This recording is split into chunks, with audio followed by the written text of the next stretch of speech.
సూర్యాపేట జిల్లా హుజూర్ నగర్ పట్టణంలో ఇందిరా సెంటర్ లో పీసీసీ అధ్యక్షుడు రేవంత్ రెడ్డి చేసిన వ్యాఖ్యలకు వ్యతిరేకంగా స్థానిక ఎమ్మెల్యే శానంపూడి సైదిరెడ్డి ఆధ్వర్యంలో స్థానిక ప్రజాప్రతినిధులు టీఆర్ఎస్ పార్టీ కార్యకర్తలు నిరసన చేపట్టారు।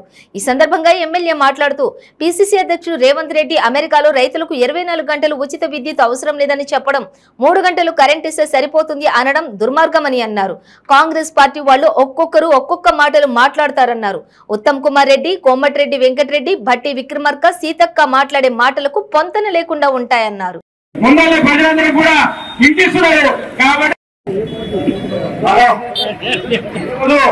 ఈ యొక్క కార్యక్రమానికి ముఖ్య అతిథిగా ఇదే రేవంత్ రెడ్డి ఈ రోజు మళ్ళా కాంగ్రెస్ పార్టీ పేరుతోటి పిసిసి అధ్యక్షుడి పేరుతోటి ఈ రోజు కాంగ్రెస్ పార్టీలో కొనసాగుకుంటా బిఎన్టీ బోఫోర్స్, సిఎన్టీది, టిఎన్టీది అని జడ్జి దాకా కాంగ్రెస్ అన్ని స్కాములని చెప్పుకుంటూ వచ్చిండు। ఈ రోజు వచ్చేమో మళ్ళా కాంగ్రెస్ కి మేము ఓటేయమని అడుగుతాడు। ఇది మనం చూసిన కాంగ్రెస్ ఇవాళ అసలు కాంగ్రెస్ లో ఉన్నోడేమో ఉందామా పోదామా, రోజు ఒక వార్తలు మనం కూడా ఇంటనే ఉన్నాం। ఈడ ఆడ అసలు ఉండే పరిస్థితి లేకుండా ఉంది। ఇక ఆయనేమో ఉండనిచ్చే పరిస్థితి లేదు। వీళ్ళందరూ ఆడ ఖర్చీపులు ఈడ ఖర్చీపులు వేస్తా ఉన్నారు। ఇక ఈయనకేమో పార్టీ మీద లేకుండా ఏదో ఒక పిచ్చి మాటలు మాట్లాడుతా ఉన్నాడు। ఎందుకంటే జనంలోకి పోవాలంటే ఏదో పిచ్చి మాటలు మాట్లాడాలి। మనమేమో కేసీఆర్ మాట్లాడితే ఏం మాట్లాడతాడు, మాకు ఎకరానికి ఎంత పంట పండాలా, ఎన్ని నీళ్లు కావాలా, గొడ్లకి రేట్ ఎంత ఉండాలా, ఎన్ని లక్షల క్వింటాల పండియాలా, ఈ రోజు 3 కోట్ల టన్నులు ఈ రోజు ఒక తెలంగాణలో పండిస్తున్న రాష్ట్రం ఉందంటే దేశం మొత్తం మీద మంది। ఇవో నిన్నగాక మనం చూసినాం, కర్ణాటకలో కాంగ్రెస్ గెలిచింది।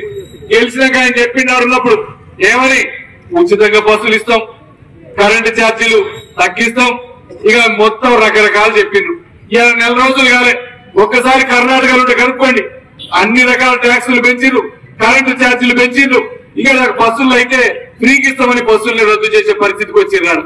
ఏంటంటే వాళ్ళ బతుకులు ఇట్టే ఉంటాయి। వాళ్ళు ఎంతసేపటికి కాంగ్రెస్ అంటేనే ఒక దోసుకునే పార్టీ, కాంగ్రెస్ అంటేనే ఒక వసూలు చేసే పార్టీ తప్ప కాంగ్రెస్ అనేది ఏ రోజు జనాలకు చేసిన పార్టీ కాదు। ఇవాళ ఏంటండి, స్వాతంత్రం వచ్చి 75 ఏళ్ళు ఉంటే ఇంటికి నీళ్లు వచ్చే పరిస్థితి లేదు, కానీ ఈ రోజు ప్రతి చెరువులు, ప్రతి నీళ్లు ఈ రోజు ఇంటింటికి ఇచ్చిన నాయకుడు ఇలా కేసీఆర్ గారు 9 ఏళ్లలో తెలంగాణ స్వరూపాన్ని, తెలంగాణ గ్రామాల్ని, తెలంగాణ పట్టణాలని, తెలంగాణ రైతుని రాజుని చేసిన నాయకుడు ఇలా ముఖ్యమంత్రి గారు కేసీఆర్ గారు। ఇవన్నీ తట్టుకునే పరిస్థితులు లేరు।